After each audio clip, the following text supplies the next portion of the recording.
Welcome back everyone. Today we'll be beginning with the session 2 of the week 8 of the course Retail Marketing Strategy. If you remember, the last session was all about digging deeper into the facets of showrooming. We had discussed about the rationale behind showrooming and we looked at it from the perspective of the benefits which can be aligned with offline channels as far as the search behavior is concerned, and the benefits which can be aligned with online channels as far as the purchase behavior is concerned, because that what makes up showrooming. Now in this particular module we'll be understanding webrooming in an extensive way with respect to understanding the benefits and rationale which can be aligned with webrooming. Along with this, we'll also be understanding the strategies which can be adopted by the offline retailers in case of showrooming and online retailers in case of webrooming for converting such shoppers into buyers. And in the end, we'll be delving into the facets of future of retailing. Along with this, we'll also be getting onto the facet of extra fodder for thought, in which we'll be discussing about the India's favorite social network. And finally, as a part of learning something new, we'll be discussing about the minimum viable product. Now see, as far as webrooming is concerned, this is definitely going to be a combination of searching online and purchasing offline. Now as we did it for showrooming, we'll be doing it for webrooming. Let's discuss the benefits which can be associated with searching online and purchasing offline.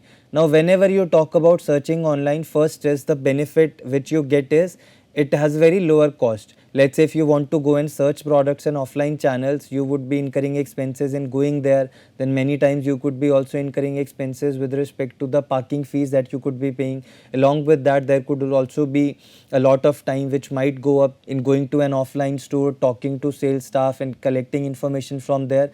But just look at it from the perspective of an online channel. Everything is just a click away, right? You can just now Google about anything, go to Flipkart, Amazon or any other online retailer and check reviews about any of the products which you are thinking of purchasing. So it's very easier for you. Along with this, the another benefit which you see in case of online retailers or searching online is easy access to reviews. Now reviews basically are posted by the actual users of the product, right? So it clearly gives you a perspective about how the product performs from the people who have actually used it, which again can be looked at from the perspective of higher trust. But again, there is one problem with the reviews. If they are too much positive, you also start doubting them. If they are extremely negative, then also you might be thinking different ways. So the marketing research today clearly says that it is neutral reviews which are trusted heavily by the people. Neutral mean when with respect to any product, you also highlight its positive facets and you also highlight what is negative about the product.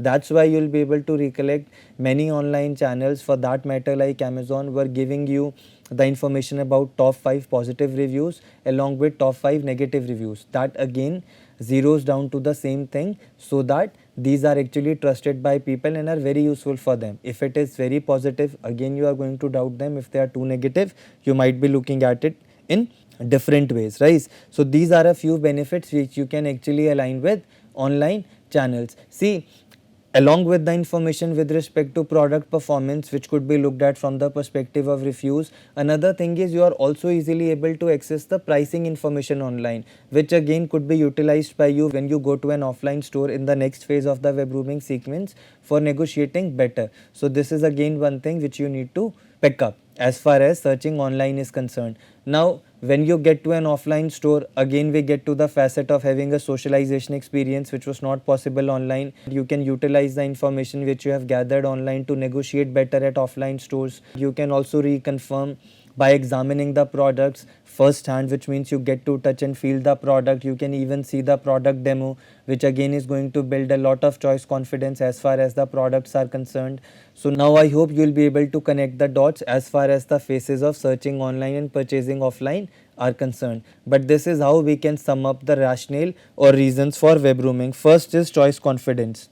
Definitely, the information that you get from reliable or trustworthy reviews can be very useful for you with respect to making right product choices, because when you get to an offline store, many times the seller or the salesperson, because of his motivations, might not tell you about the negative perspectives about a product. But when you get to online channels, you get to read everything, positive side also, negative side also. This definitely is going to help you make right product choices. But again, if you look at webrooming as a sequence, you are combining online search with offline purchase. Now whenever you are going to an offline store, you get to touch and feel the product, and inspect it first hand. So this again can be termed as a facet which can be allied with gaining choice confidence. Now, the another benefit which we missed out while we were discussing the benefits of purchasing offline is immediate possession, right? It's not like online channels or online purchases that you have to wait for some time or a few days to get the product. Like in case of groceries, it has now become just some time. Whereas in case of other products, let's say apparels or electronic gadgets, if it is available, there could be a same day delivery. Otherwise, let's say in case of tier 2 cities, it might take 2 or 3 days also, which means you are not getting the immediate gratification, you are not getting the benefit of immediately accessing the product, right? But that is not the case with web rooming or if you are purchasing the products from offline stores. As and when you make the payment, the product is handed over to you, right? Which means you are immediately accessing the product. So this again needs to be looked at from the perspective of benefit of web rooming and purchasing from an offline channel. Another thing is idea shopping. Idea shopping precisely indicates when you are browsing through online channels or different websites to get idea about the new kinds of products that have entered the market. Let's say if you want to buy a dress for a party, you might be googling with respect to finding out what is trending, what is in fashion. So this can be termed as a facet of idea shopping. Or you decide to buy a new mobile, you might get to any of the online channels, Flipkart, Amazon or some others to see what are the new models that are available now. That can also be termed as a facet of idea shopping, precisely because it captures the essence of the fact that you are trying to collect information about new products or what is trending in the market, or if there are any new variants of a particular product, right? Along with this, socialization experience again becomes a part of web rooming, right? So another benefit which can be associated with web rooming, it helps you avoid deception. Now, if you talk about an online channel, it doesn't have a physical presence, right? It is not someone that you can go and meet or you can catch hold of if the product is not working fine or if you want to return the product, right? And in case of physical stores, this is completely there. You feel more of trust because you know where to go if the product is faulty or if you want to return it or if you want to take some after sale services. But that's not the case in case of online channels. That's why there is a higher level of risk. Another thing is, in case of online shopping, many times you must have seen, as far as other people experiences are also concerned, they might order something, they might get something else. So this can be termed as a case of deception. Many times you might feel, why should I pay first? I will only get cash on delivery, because you might have doubts, if I pay and if I don't get the product, what will happen? See, many times the technology has reached such sophisticated levels, and even online retailers, if they want to survive in the market and win trust, they can't get involved in such activities. But precisely, if anyway the retailer is not very reliable, there are chances of these occurrences also. And otherwise also, being different personalities, many people might hold on to such beliefs as far as online channels are concerned. That's why purchasing offline is many times considered as a safer option. It also helps you better evaluate products because you are combining the benefits of first checking online reviews and deriving benefit out of them with respect to understanding the post-purchase performance of a product. Along with this, you are going to an offline store and handling it on your own. Likewise, showrooming, it also helps you capitalize on the benefits of both online and offline channels, which we had discussed in the last slide also. As far as the mechanics of competitive showrooming and webrooming and loyal showrooming and webrooming are concerned. As we move further, we'll be definitely digging into more fascinating insights about showrooming and webrooming. Now let's look at some statistics on showrooming and webrooming. 88% of internet users and shoppers say they regularly participate in researching products online before purchasing in a physical store, which definitely indicates webrooming. As far as showrooming is concerned, 76% of shoppers say they regularly participate in researching products in a physical store before purchasing online. Now, considering this particular report, they have also indicated reasons why people participate in webrooming and showrooming. As far as webrooming is concerned, 75% of people said they find the lowest price, compare products and conduct product research. As far as showrooming is concerned, many people have said, specifically 68% to experience the product in person, 48% find the lowest price and 41% to ask the store associate questions. See, in case of webrooming also, they have mentioned about find the lowest price. For some product categories, you might come across situations where the price could be lower offline also. Otherwise, you have negotiated with the offline seller in such a way that you got the best price. Because if you remember, I also gave you a perspective about how you can use that information with respect to negotiating better in offline stores. So this could be allied with some of those situations. Along with this, let's have a look at this, which precisely comes from the Statista report and has been written by Felix Richter, which is one of the data journalists. Now he specifies that showrooming describes the act of examining goods in a brick and mortar store but making the actual purchase online, which also I was indicating. Any purchase process will only qualify to be showrooming when the person or the shopper first collects information offline and then purchases online. Right, in the age of smartphones, tablets, and ubiquitous price information, showrooming has become a real issue for traditional retailers. The infographic that you see on the screen has been created in cooperation with the American Association of Advertising Agencies, illustrates how and why consumers engage in showrooming. Understanding the motives behind showrooming definitely becomes crucial. Now, 48% of showroomers use physical stores to research products with no plans of making a purchase online. A quarter of showroomers plan to buy in store but change their minds during the process. Product categories most likely to be purchased via showrooming are consumer electronics 63%, precisely because they are experienced products. If you talk about a DSLR, you might prefer, okay, let me go to the offline store and click some pictures and see how the product functions, how it looks, or to get a touch and feel of the product, and then you might come back and purchase it online because of the low prices. 43% of apparel, clothing and accessories are also susceptible to showrooming. 29% for books, 22% for appliances, 22% for toys, even 16% for jewelry and watches, and 10% other product categories. The dawn of smartphones has given a boost to showrooming as it enables potential shoppers to compare prices on the go. Showroomers use their phones during 50 to 60% of their store shopping trips. Now, this again can be related to the fact in our initial discussion, I also gave you this perspective. The two reasons why these have become major challenges for retailers are, first is because of the extensive penetration of internet, other one is the penetration of mobile phones, because that's what makes it very easier for people to make product purchases even when they are in physical stores. Now we get to the another exciting element, which is about how the retailers can handle showrooming and webrooming behavior. Now have a look at this snapshot. This was pasted around one of the stores in Brisbane. They said store charges customers $5 for just looking fee to combat showrooming. Dear customers, as of the 1st of February, this store will be charging people a $5 fee per person for just looking. The fee will be deducted when goods are purchased. Why has this come about? There has been high volume of people who use this store as a reference and then purchase goods elsewhere. These people are unaware our prices are almost the same as other stores, plus we have products simply not available anywhere else also. But do you think this kind of strategies will work? Eventually this does not work out well and the store was actually closed, because even if you talk about India, consumers will not be comfortable paying a fee for just looking products. But what the retailer could do, there was a huge footfall in the stores, customers were coming, they were evaluating the products, touching and feeling the product, taking assistance from sales staffs, and then going back and purchasing it online. So this retailer precisely used this strategy to handle this, and this was kind of published at other places also. Australian store charges customers a $5 fee just looking fee in bid to stop showrooming.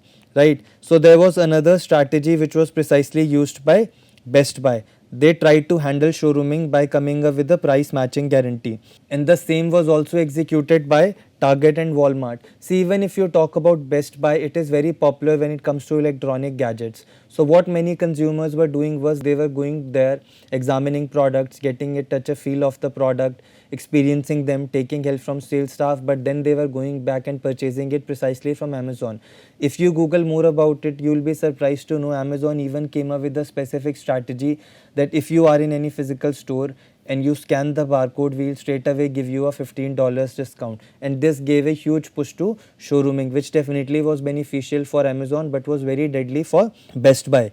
So this is precisely the reason how the price matching guarantee was precisely born, because Best Buy was not left with any other option, but they eventually had to match prices. But this again is a very challenging domain. You might see many physical retailers, they are not in a position to match prices.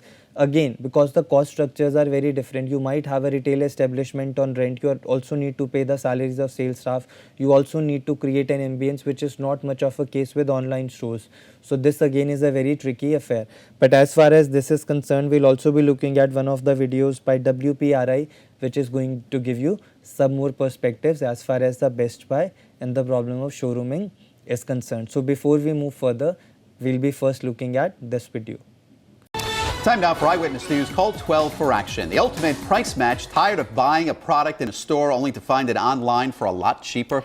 Now, one major retailer is vowing never to let that happen again. Problem solver Susan Hogan joins us now with the details. A showdown on showrooming. Best Buy says it wants to eliminate the practice customers have been using for years. Even if you have no idea what showrooming is, chances are you've done it. You want to buy a laptop, a printer, a phone? Do you showroom? I have no idea. Nope. No. I haven't heard of it. While these three shoppers say they've never heard of showrooming, we caught two of them actually doing it today. So what is showrooming? Well, it's something we probably do quite a bit, but we don't know the terminology. It's simple. You come into a store, you want to look at a particular product, test it out, see what it feels like, then use our smartphones to see if we can find that product somewhere else cheaper, and then we walk out the store and buy it somewhere else. Starting March 3rd, Best Buy says it's getting rid of your need to showroom for good. The retailer is offering on-the-spot price matching if you find a product cheaper somewhere else. You definitely want to get the best price, so you go play with it, make sure you want it, and then you can look all over the web to find the best price. In a statement, Best Buy tells Call 12 for Action that customers don't need to drive to a store to look at a product and then go back home, purchase it online, and wait for it to be shipped. Best Buy is the first retailer to publicly come out with a permanent price match guarantee. Other major retailers have made efforts to curb showrooming, but ultimately it will be the customer who makes the final decision on where they make their purchase. I'd rather buy it from a store that's closer, so I can, if I need to return it or if there's problems with it. Now, online retailers are still, though, at an advantage since most don't charge sales tax. However, federal legislation has been introduced that would change that. Best Buy and other major retailers are in full support, saying the playing field must be equal. If you have a consumer problem you need help solving, contact our Call 12 for Action Center Monday through Thursday from 11 until 1. Our hotline is 228-1850. Or if you're interested in becoming a Call 12 for Action volunteer with me, you can call that same number you see right there on your screen. I'm problem solver Susan Hogan, Eyewitness News. Now, after Best Buy, Target used another way of handling showrooming, which was quite similar to Best Buy also, but one thing which they again specified was that another way of handling showrooming could be have exclusive products apart from matching prices. So see, if you are going to an offline store, you are examining products there and you liked something, but what if the same product is not available online? So this again gives a perspective. If you have exclusive product assortment, the products which are available offline, if they are not available online, showrooming will not happen, right? Because the product that you have like in store, if you can't buy them online, anyway this will not amount to showrooming because you will not be able to execute it, right? You can't place the orders for the products online which are not available. So this again can be used as a very good effective strategy to counter showrooming. So we'll also read this: Target leads fight to stop showrooming. What we aren't willing to do is let online retailers use our brick and mortar stores as a showroom for their products and undercut our prices without making investments, as we do to proudly display your brands, according to the letter signed by Target Chief Executive at that time, Greg S. and Kathy Teseja, Target's Executive Vice President of Merchandising. Now just imagine how complicated this was getting for retailers. Even they felt that our retail stores are being used by others, right? And no reciprocation is happening. People are coming, checking products, inspecting them, having a good time, and then they are going back and purchasing it online. So then they eventually decided that one solution for this could be definitely having exclusive products. So this was one ways by Target through which they decided to handle showrooming. Apart from this, another thing which you need to understand is there was also a discussion that showrooming is now hitting luxury fashion also. So this was published by the Wall Street Journal. So as far as this is concerned, we'll be looking at this video, and this is definitely going to give you some enhanced perspectives about how showrooming also started hitting the luxury marketers. So please have a look at this and then we'll be moving forward. Welcome back to Lunch Break here at WSJ Live. I'm Simon Constable. Showrooming, that's where consumers browse in stores but shop online, hurt mass retailers like Borders and Circuit City. Now it's spreading to the luxury fashion sector as consumers opt out of going to elegant stores in favor of shopping from home. WSJ's Christina Passariello joins us now with details. Christina, trends happen, and this one's been creeping all the way up to the luxury end. Tell us about it. Yeah, I mean, consumers in luxury and want to buy their bags and shoes and some clothes online, just in the same way that they buy books and home electronics online. I mean, in many cases, it's the same consumer, but they haven't been able to quite as readily. A lot of luxury sites, a lot of luxury brands don't have their own websites, so they've been turning to sort of third-party retailers. And it says you've got these luxury houses, and you mentioned some names, are ill-placed to benefit from the boom in online sales. You think they'd have seen this coming? This is a train that has been coming down the track for a number of years. This shouldn't surprise anyone. Why is it caught them? Yeah, luxury houses are really resistant to doing e-commerce for the most part. They think that there's something sacred about the in-store experience and that they can't replicate that online.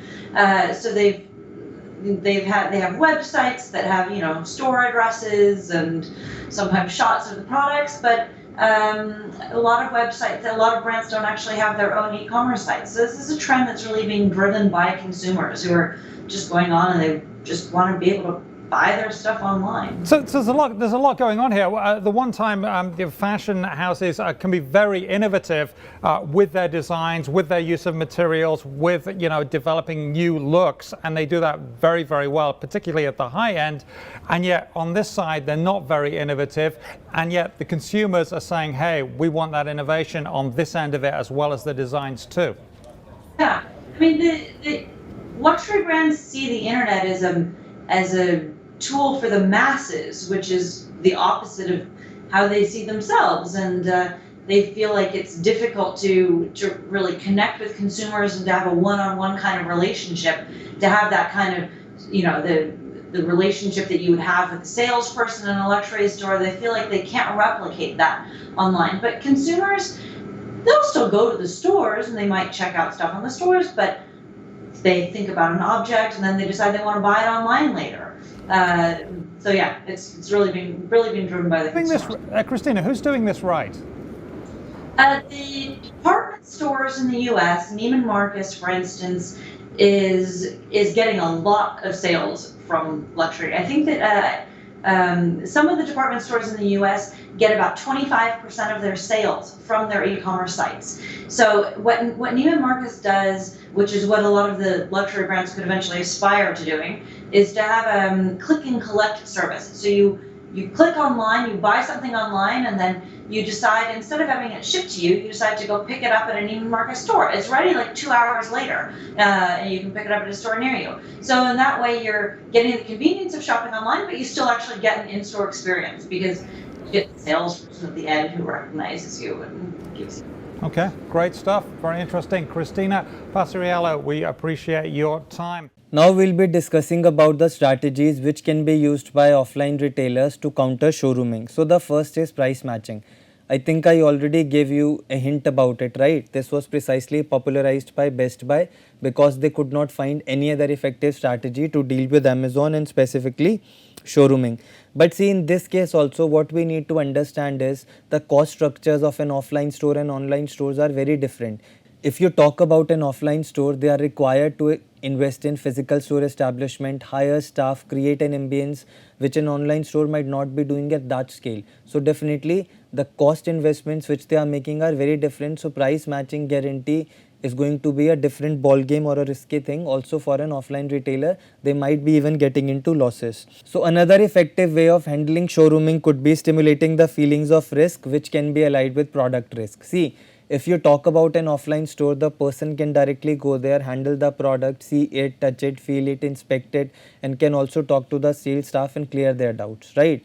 But if you directly buy from an online channel, there are a lot of product risk involved. You might get something else, the product that you get could be faulty, or otherwise, if you want to return the product or if there is a problem with the product, whom will you catch hold of? Because online store doesn't have a physical existence, right? Which is definitely the case of an offline retailer, and that also leads to the feelings of trust. So this is one thing which can be done.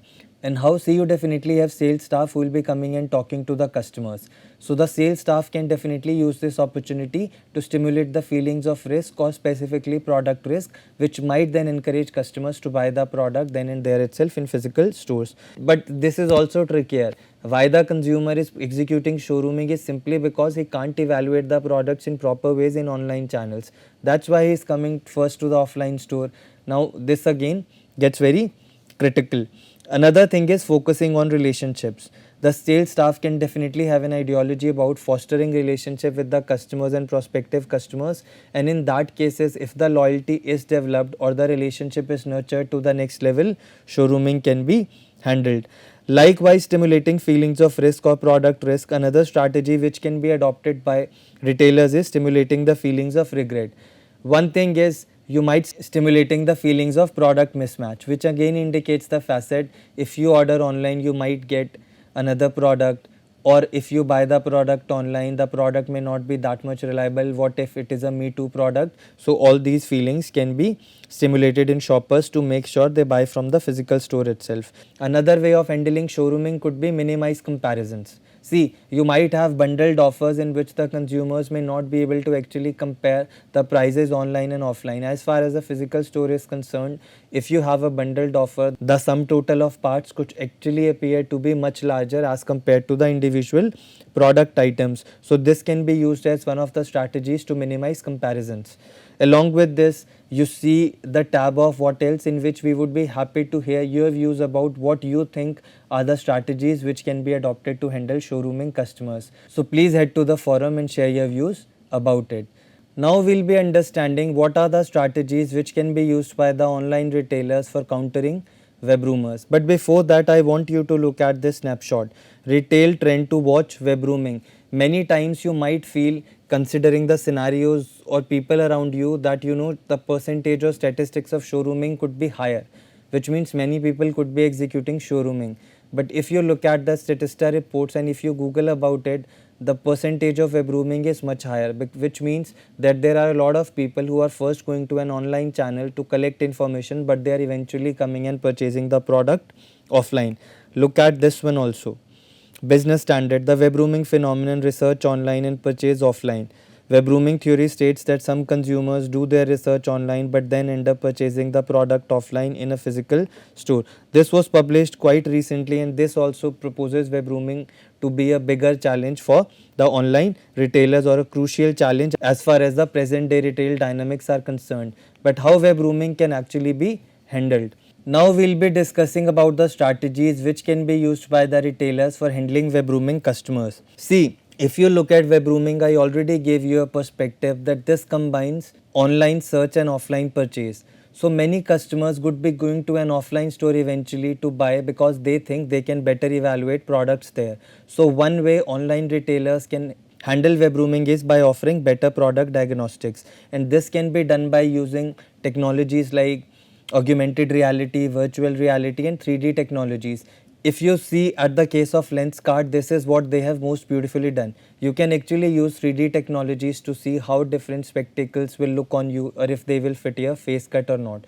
So that's why it becomes important that if online retailers have better diagnostics, you might see consumers not eventually switching to an offline store, because this is eventually not only going to foster trust but also is going to give them more of confidence with respect to their purchases. Another strategy which can be used by online retailers is simulating the feelings of paying a higher price. See, if a consumer goes to an offline store after collecting information online, I already gave you a perspective that because of different cost structures, the price at offline stores is most likely going to be high in majority of cases. So this can be used as a way out with respect to stimulating feelings of paying a higher price if they go to an offline store to eventually purchase the product, and this might also be magical with respect to retaining customers.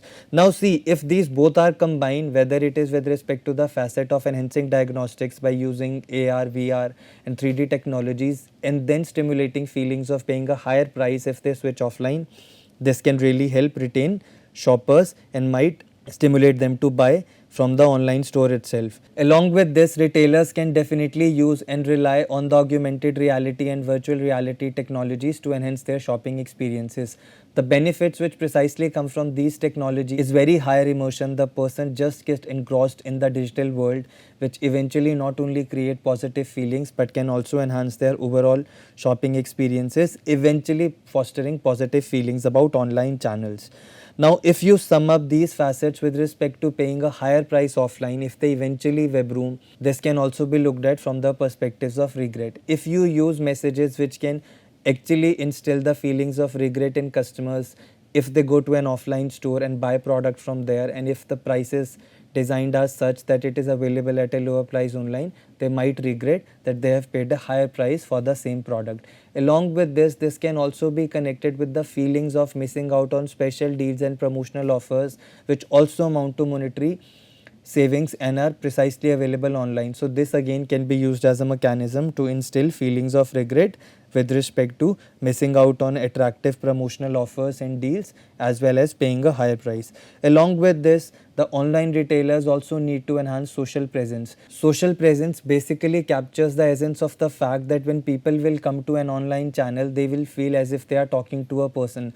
That's why in today's time, you see all this evolution of chatbots and virtual assistants, right, which was earlier missing online. This in many ways can also help in converting web roomers into buyers. Now likewise, showrooming strategies can also be adopted to minimize comparisons as far as the purchases with respect to online and offline channels are concerned, and they can also work effectively. Like bundle shopping can be one of the strategies for that. So in the last tab, what you see is what else. So likewise, showrooming, I would encourage you to head to forum and share what are your views as far as the strategies for handling web rumors are concerned, and we'll be happy to see your views there. Now as we move further, we have arrived at our exciting element, which is food for thought. So in this, I'll be sharing some information about the India's favorite social network, or as you see on screen, India ka favorite social network. So this is one of the campaigns which is being executed by Red Label India. So have a look at this, and I'm very sure you are going to enjoy this.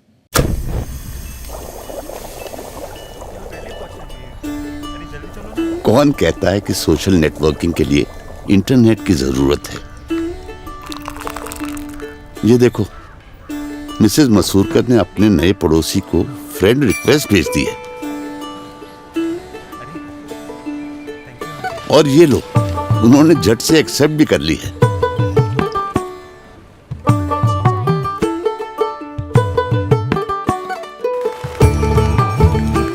अब likes की बात करें तो आपको कितने likes मिलते हैं? 100, 150? दामोदर जी को रोज 1000-2000 लाइक्स मिल ही जाते हैं।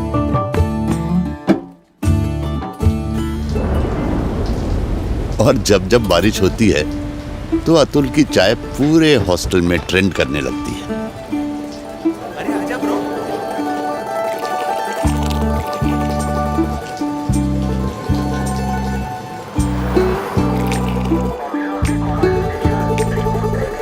शेयरिंग हो या रिपोस्टिंग, इसमें तो चाय का कोई मुकाबला ही नहीं है।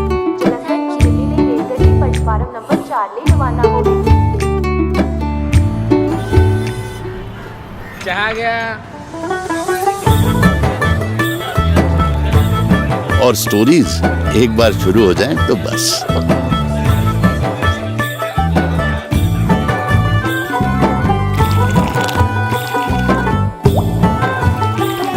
यही चाय का कप है इंडिया का सबसे फेवरेट सोशल नेटवर्क, है ना? Now as a part of learning something new, we'll be learning about the minimum viable product. This term is very popular as far as the startup culture is concerned. So minimum viable product is basically a new product which is brought to the market and only has the basic functionality, which means they are developed in such a way that it is sufficient for them to attract customers, but they don't launch a full-fledged or a complete product, because many times they might not be willing to invest that much. Rather, they would be more interested in figuring out if prospective consumers like the product, and many times it is also used as a mechanism to get the feedback of consumers with the initial minimum viable product and after getting feedback they focus on improving it, and then they come up with the final version to have a larger acceptance in the market. As it is written, only after receiving adequate input from the product's early consumers, the finished product is launched in the market with the objective of having a larger acceptance. So this was all for today. As we move forward, in the last lecture we'll be discussing about the impact of augmented reality, virtual reality and artificial intelligence on retailing. Wishing you a good day for now and looking forward to meeting you in the next session.